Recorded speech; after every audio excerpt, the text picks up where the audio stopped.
Hi, everyone. Welcome to your last week of our training. I'll be leading both uh, sessions this week. So I'll wait like another minute unless anyone has any pressing questions.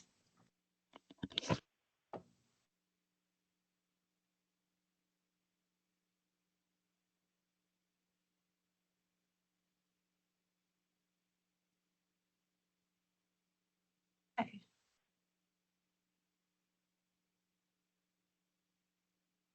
Okay, if there are no questions, then I will get started. And then there will be some of the TAs in the chat if you have any questions. Hopefully there's some of you here. Okay, I see Ranil is here and think Sebastian's here. Okay, so we'll get started. So I'm actually gonna show you guys how I open R. Oh, Allison, I see your question. All of the recordings should be in the Teams page underneath each week. That's where all the recordings are. Okay, so when I go to open R, I'll just like share my screen with you guys really quick.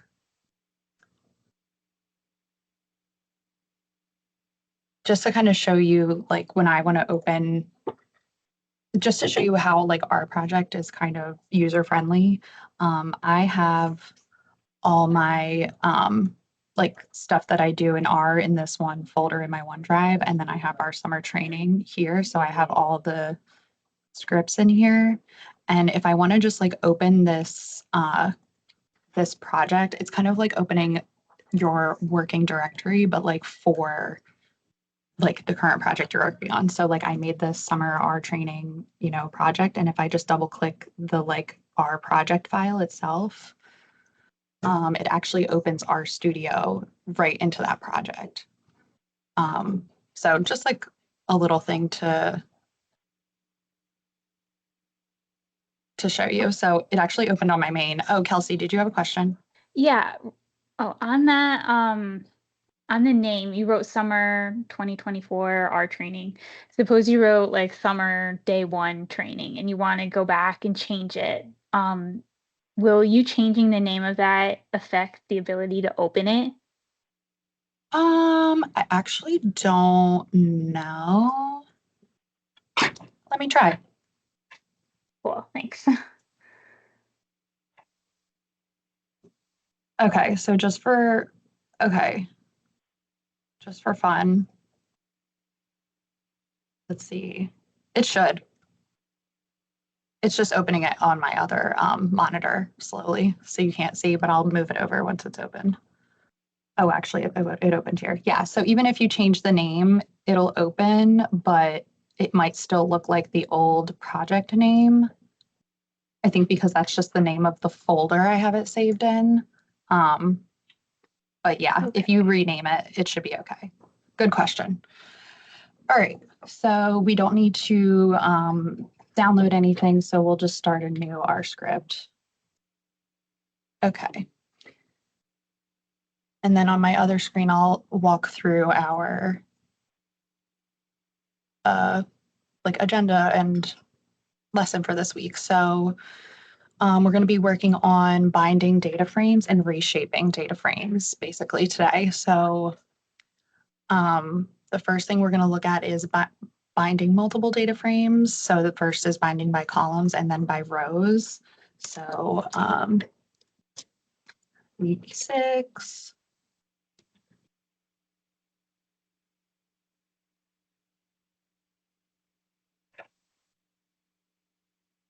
Okay, so 1.1 goes over binding columns. So we first need to load our tidyverse package because we're starting a new project. I'm going to just save this really quick.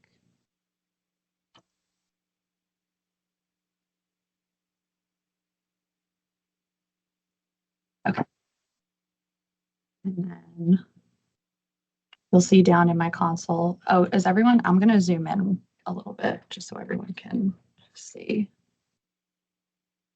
So you'll see Tidyverse loaded, and next we're going to be just doing some subsetting that we learned in one of our previous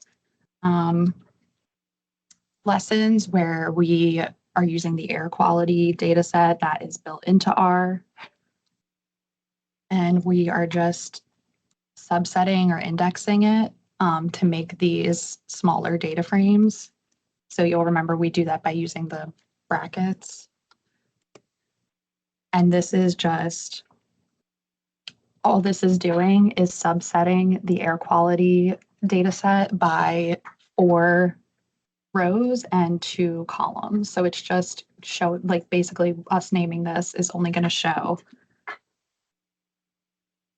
the first 4 rows and first 2 columns. So if you recall back from that lesson, that's what we're doing here basically.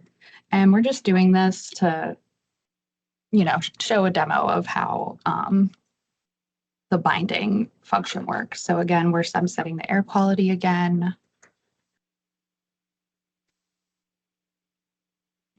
4 to 5. So an important thing to note about the function we're going to use, it's called bind calls, and you'll see that on your on the GitHub page.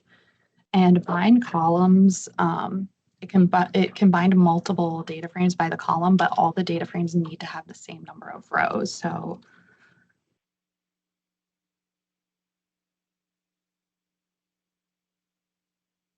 I'm just adding this in for myself. These are like things I like to put in my notes when I'm like learning or training in R.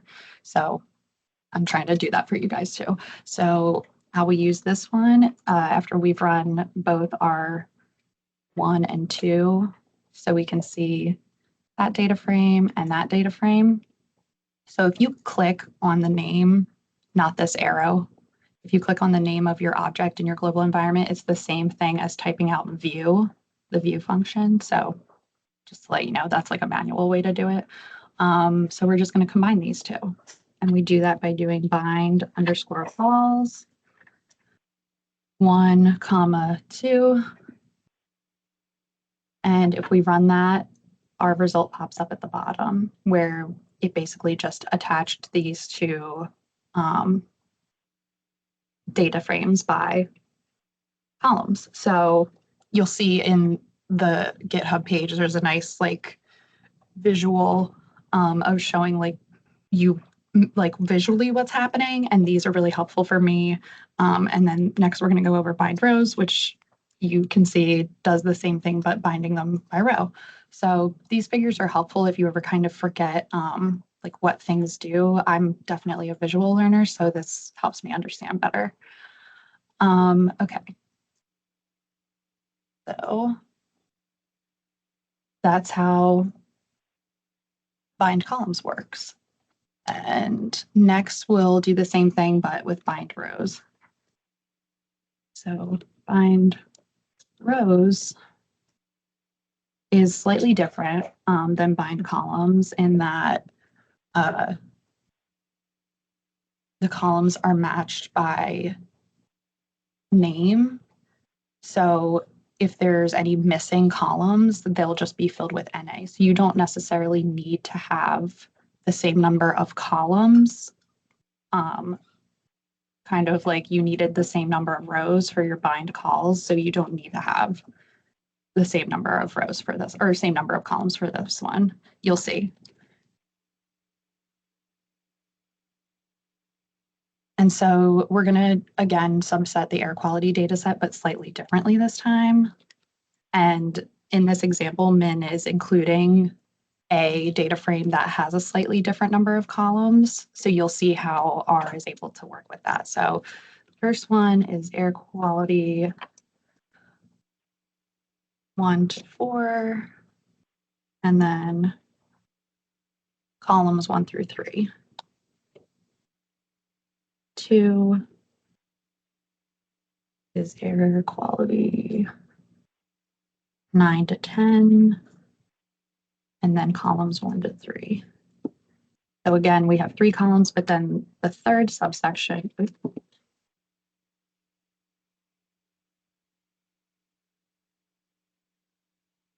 is going to have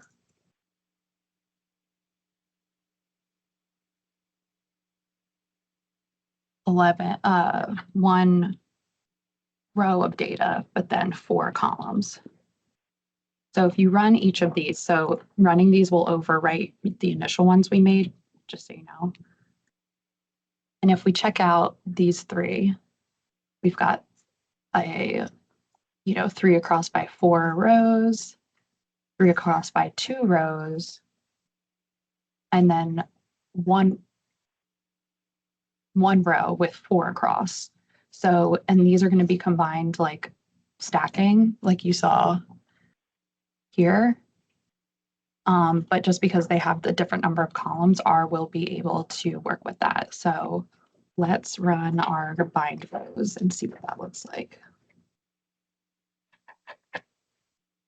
So we're going to do 1, 2, 3.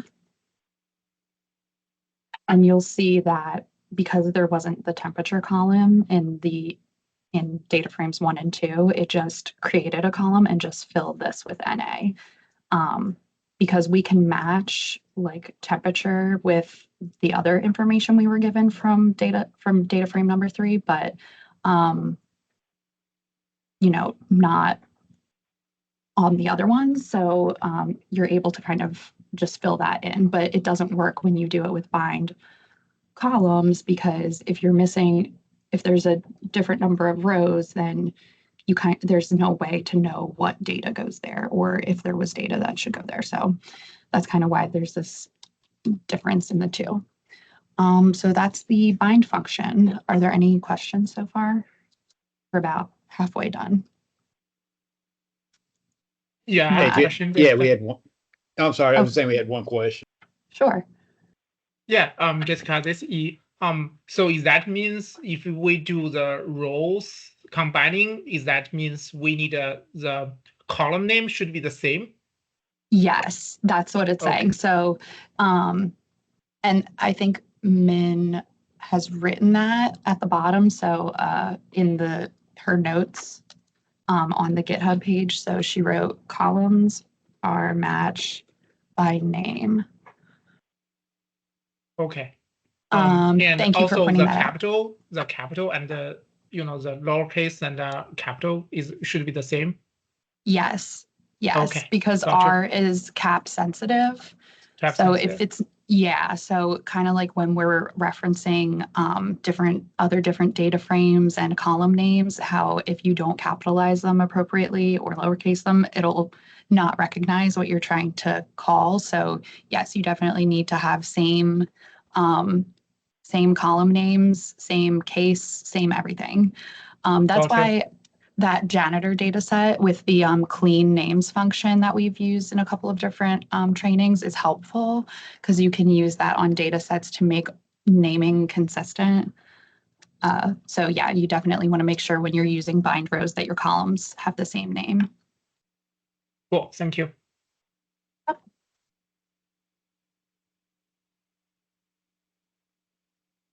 Okay.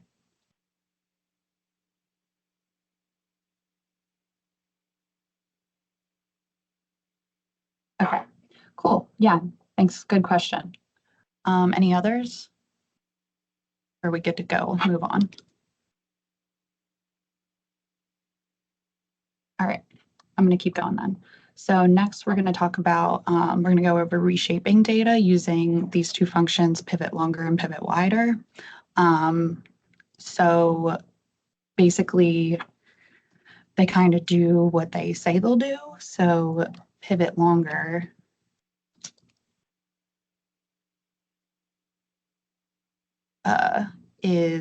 it increases the number of rows and decreases the number of columns. So kind of like how Min shows again in this like visual, you're kind of taking spread out data and kind of squishing it into a more longer data set. And this is useful for certain, I know like, oh my gosh, why can't I think of the air package? Guys, help me. What, Um, what, The what open package air? are you? open air. Yes. Thank you. Thank you. Yes. So for open air, you need to have your data set in open air is like a R package that is really great with working with air data. And you kind of need to have your data in this longer format in order for it to be usable. So this is useful for doing that. Okay. So first we're going to create a data set or a data frame. So we're going to call it DF. And we're going to use the function called data frame, which creates a data frame. So we're going to have the first variable be site, and that'll just be numbers 1 through 3. Then we'll have January, which will just be all the months, and the data will have kind of like a random like set of numbers.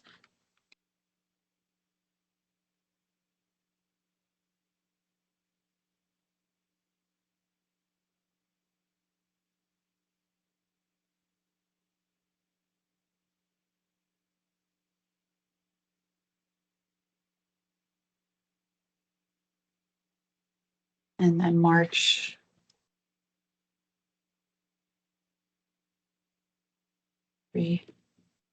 So let's run this and see what it makes. So now remember, whenever you name items or data frames or objects or anything, they will pop up here in your global environment. So this is just a good way to keep track of everything that you're working on. So if we click on DF, it looks like we have our 4 columns with our kind of like random, generated data information. So to make that longer, we are going to create a new variable. Sorry, I'm just spacing down so you guys can see what I'm doing. Okay, so we're going to call it long df. Now we could obviously not rename it and just do stuff to the original df data set. However, personally, I find it better practice if you get into renaming stuff because especially if it's like your first time like working on a project and you're not totally sure if something you're doing in R is going to work or not, it's definitely good to just rename new data frames. So if you need to go back and try something different, you don't have to like start over. You can just go back to this data frame, if that makes sense. It's just better practice. So when we're setting up the pivot longer function, and we look at our DF data set and how Min has suggested we do this. So she's suggesting that we just put all the months together and have the values within each month presented in their own column. So these are the only columns, these colored ones, that we're kind of messing with. So because we're not really messing with the site column, you want to make sure R knows that. So we're going to indicate that by writing this minus site, because if you remember from like other function, this like minus means like do not include. So we're basically telling it, so for this new data frame, ignore the site column. But then we're going to do names too. And this is basically what you're going to name the column. So we're going to name the column month. And then values too. And this is basically what you're going to call the column that has the data, the values. So for example, if this was ozone, you could write ozone concentration or something, but just for the sake of this example, we'll just write value. But like I said, it could be anything. So let's run this and see what it looks like. So I'm going to just add a couple of notes for you guys too before we look at this. So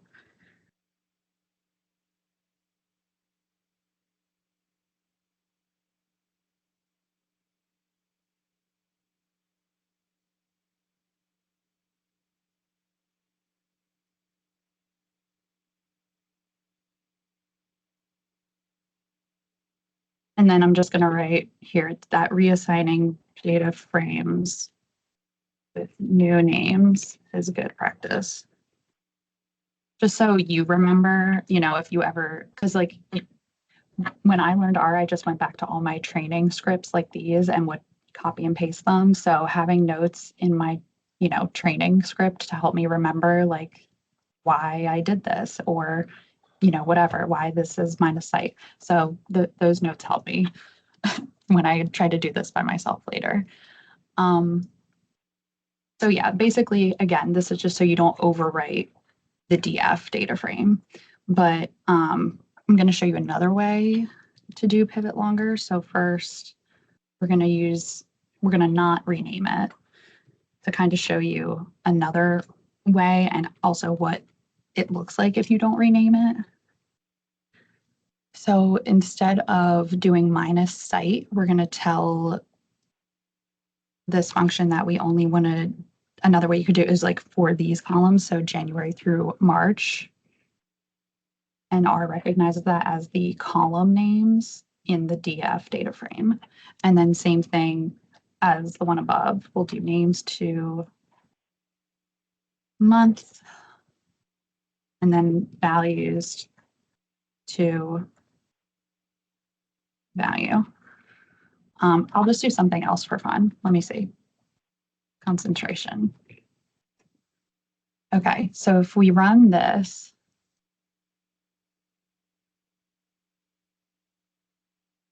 it names, so you can see nothing comes out here and it actually doesn't change your original data frame. So that's another thing about renaming that's good practice is renaming data frames and like assigning a name to it using our little assignment arrow will give you the data frame in here. So you see we have long DF, but just because we ran this function on the original data frame and didn't rename it, it just shows you, the console will show you the result, like what it would look like. So this is good, like if you're testing.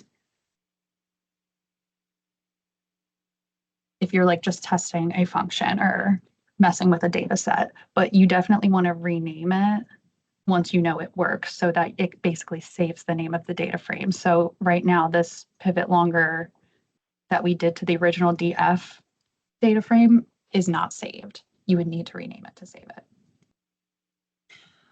Okay. So that is pivot longer. Obviously, we also have, if we have pivot longer, that means we have pivot wider, but this is not as, you know, used. It's not used as often, but, you know, in case you need it, you never know. So oppositely, it is the inverse. It's obviously the inverse of pivot longer. It makes data sets longer or wider, sorry.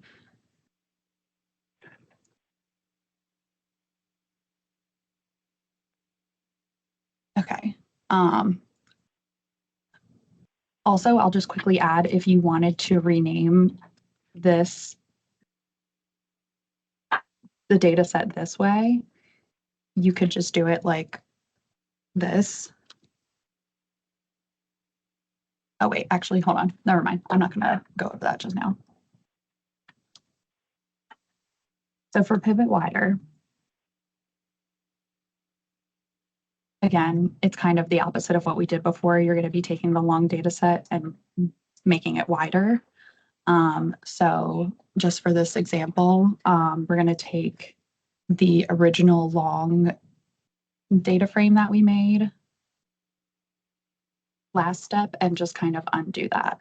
And so to do that, we will do pivot wider. And then you tell it long DF because that's the data frame that we're using to make wider. Names from month, because that's where the names of each of the columns are coming from, the month column. And then values from and we'll get value because that's the name of the column the values are coming from. Obviously, if this column was called concentration, you would write concentration here. And then when we run that, same thing, it spreads out the long df back into this wider version that we kind of started with. Now, obviously, I did not name this, which I said is like not good practice. So if we wanted to name this, I would probably write something like new df and then the assignment character, and then I would write out all this. You know what I mean? I'm just going to copy and paste it for this example, but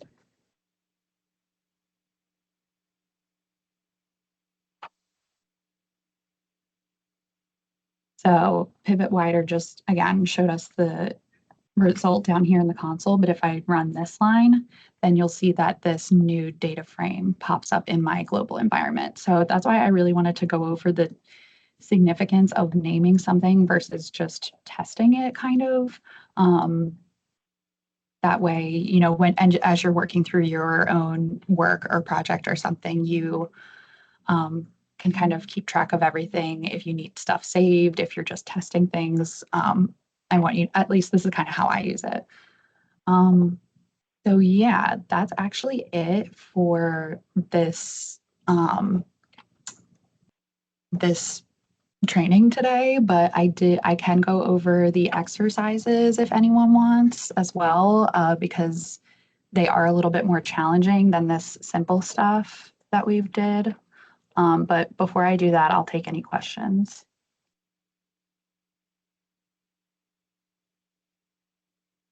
If there are any. Hey Jess, I just had a question. I dropped it in the chat, but I thought I would just ask. Mhm. So in Pivot Longer, you need quotations for like names too, but you don't need quotations for Pivot Wider for names from? So that's a good question, and I'm honestly not totally sure. So I'm kind of curious. No, I tried it with the quotation. It did not work. Okay. Interesting. Yeah, I wonder if it's because, so here's what I think is why, if I had to guess, and any of the TAs can correct me, is because in Pivot Longer, you are creating a name for the column. So in order to create a name or create a character, you do need the quotes. Whereas in Pivot Wider, we're just referencing the name of a column. So that's, I guess, why it doesn't need quotes, but I could be totally wrong. I'm genuinely not 100% sure. No, that actually makes a lot of sense. Whenever Okay. you reference columns in R, you don't use quotes. So that's Okay, fine. that's what I It's figured. just grammatical. Yeah, I know, kind of silly, but that's how I understood it too. Any other questions?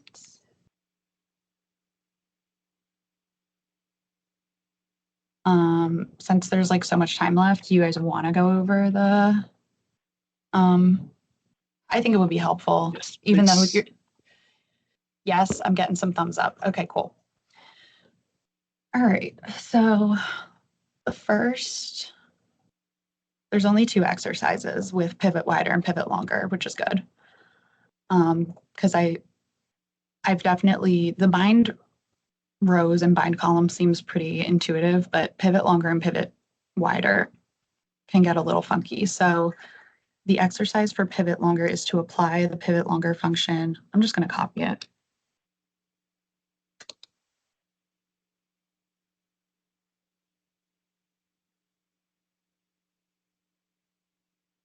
So apply the Pivot Longer function to reshape the Billboard dataset. So the Billboard dataset, again, is something that is built into R. If you start typing it out, you can see that it's in the tidyr base. It's just Billboard Top 100 from the year 2000, throwback.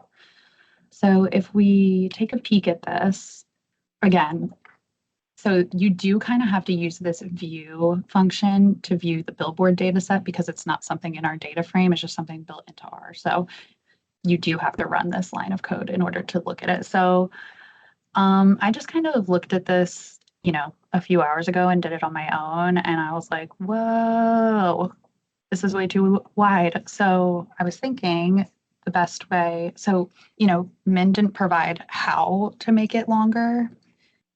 You kind of, that's like something you kind of have to determine yourself. And for me, I felt like these weeks needed to be combined because that's crazy. So to do that, I'm going to name a new data frame called Billboard Longer. And then Alt and the minus or Alt dash is the shortcut for our assignment arrow thingy.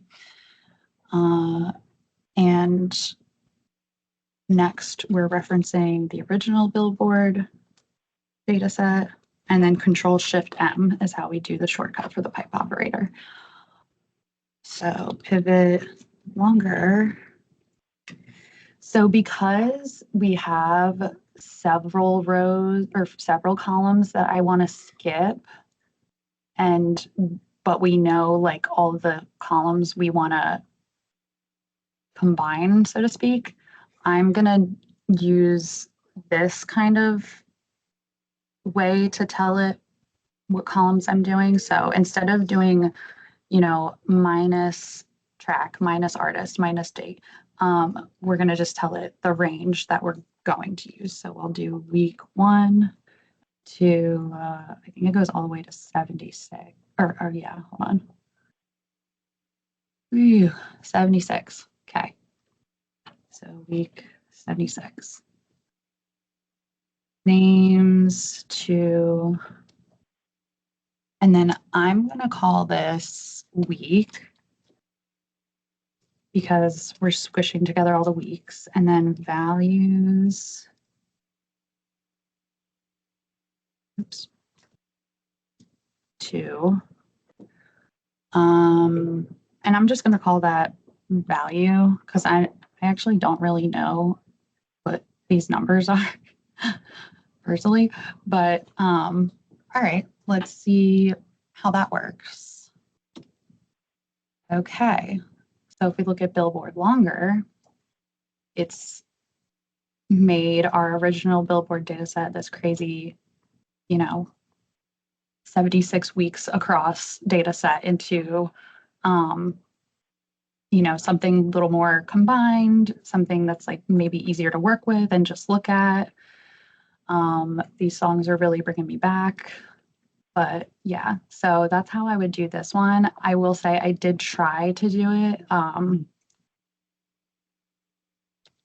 just to show you guys, because I'm kind of like still learning with you. I did try to do like a some kind of thing. You probably can do this where you're saying to not include these 3 columns, but the way I was trying just wasn't really working. I think I was just doing like minus name or whatever, minus artist. So like I was doing that and it didn't work, and maybe I need to do like the C combined minus thing. But I just found it easier to do it this way with the week 1 to week 76. So when in doubt, like that's fine to use. So yeah, that's how I did the first one. Any questions on that?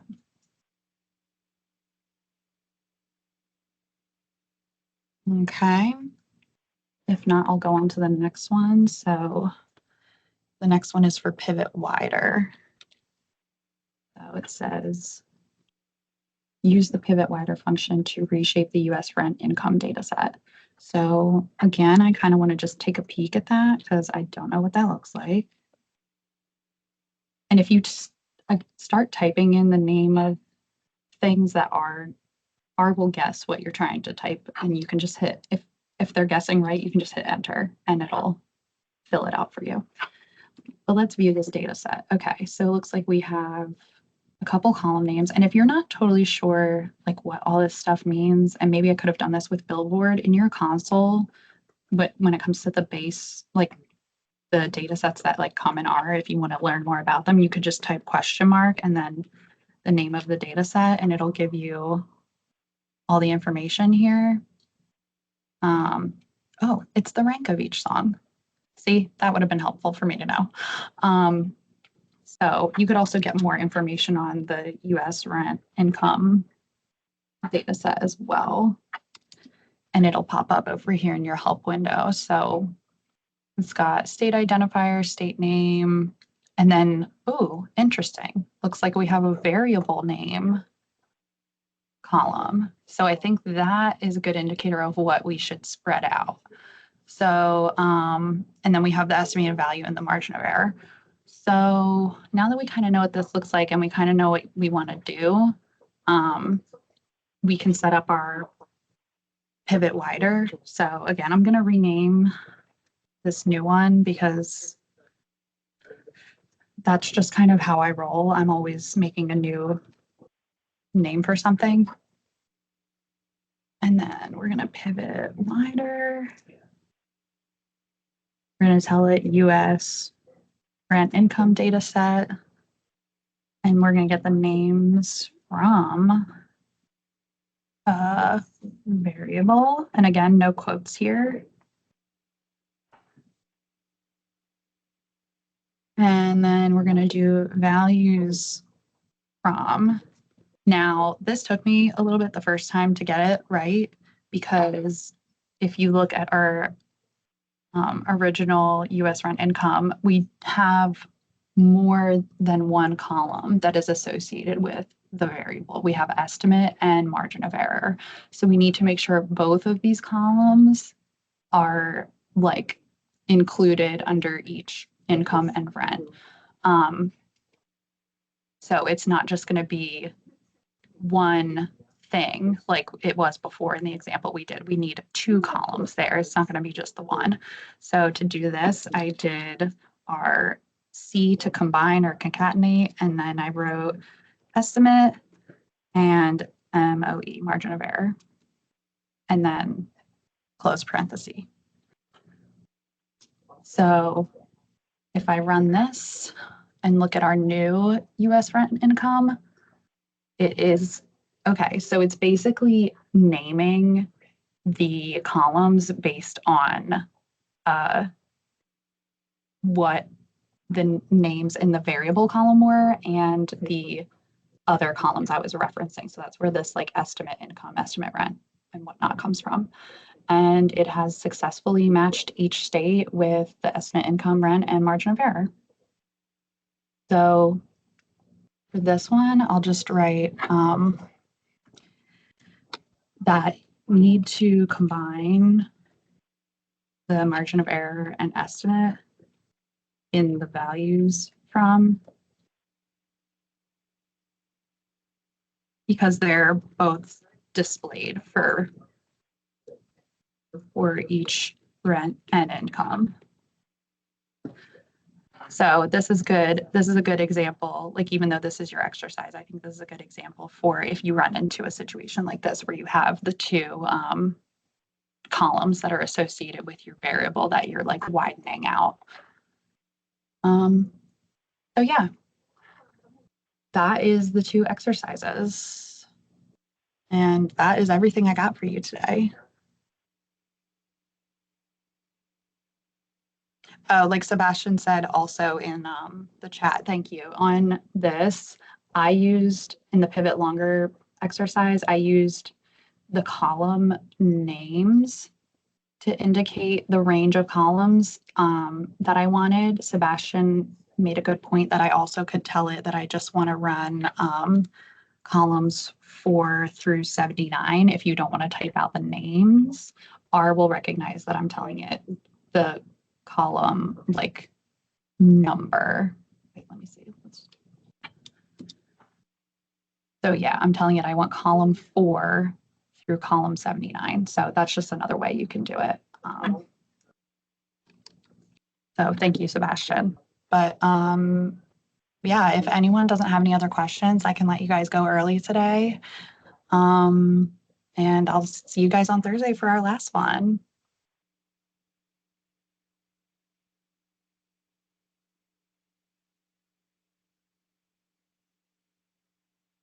Thank you. Thank No you. problem. Thank you. Thank you. Jessica, I have a question real quick. Oh, yeah. If I wanted to, I put it in the chat, but I was a little late. Yeah, I just That's saw. right. No, you're good. Yeah, so if I wanted to, I mean, I tried under the concatenate just to put it, minus MOE, but then all it does is it keeps it as its own column. So it adds the second set of variables in there.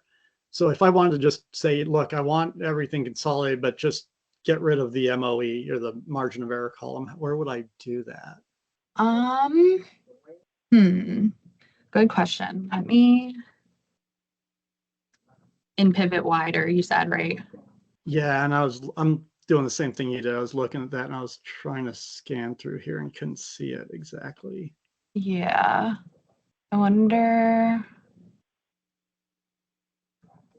if you might need to do it in another step. So maybe, Mutate it and drop it from there. yeah, or use the select function.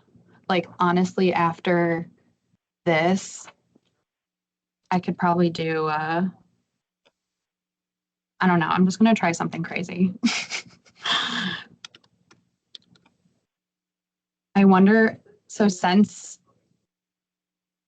if I think you still have to include the MOE in the values from, but I would maybe do like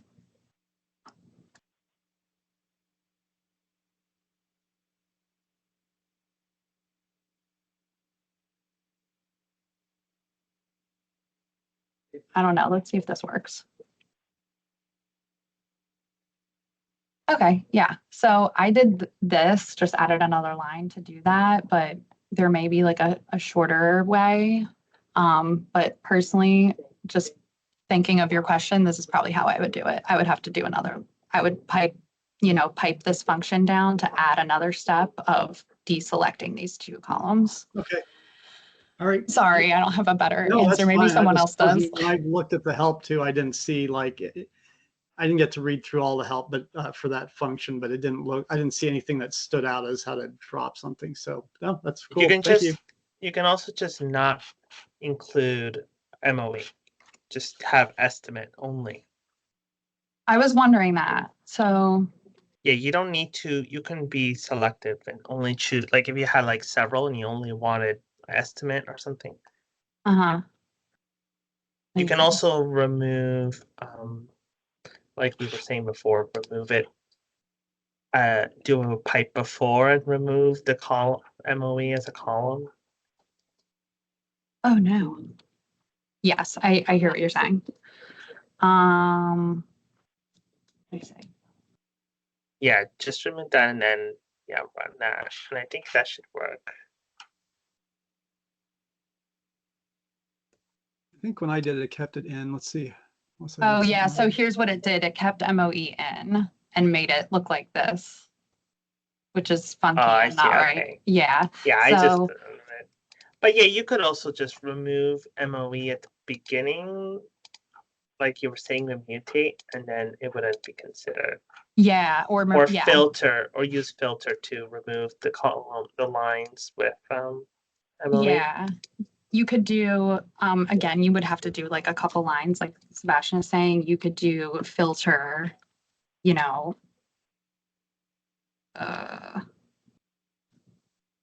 and just only focus, US rent income and then filter out the MOE column before you do, and then add a pipe at the end and then do pivot longer or pivot wider. So either way, it's just it might be like a 2-line step process. Unfortunately, I don't know if there's anything within the pivot wider function that'll remove the column, but there's a bunch of other ways you can remove the column. Yeah, I was going to say Heather has one in the chat I just tried as well, and that worked too. So that's kind of cool. Oh, okay. Yeah. Okay, thank you, Heather. Okay. See, this is why I like having people because everyone codes like a little differently and there's so many functions that do the same thing. So definitely going to be a couple of ideas in here, which helps me. So thank you, Heather. Right, Um, Thanks a bunch. Yeah, no problem. If there's any other questions, I'll stick around. I didn't mean to rush anybody. I just wanted to let you guys go if you had something else going on. But if there's no other questions, like I said, you guys can go, and I will see you all on Thursday.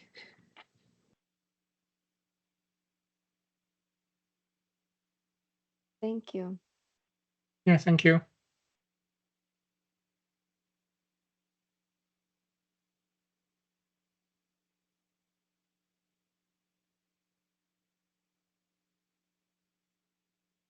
All right. There's a bunch of people still on, but if there's no questions, I'm probably going to end the meeting. So thanks, guys.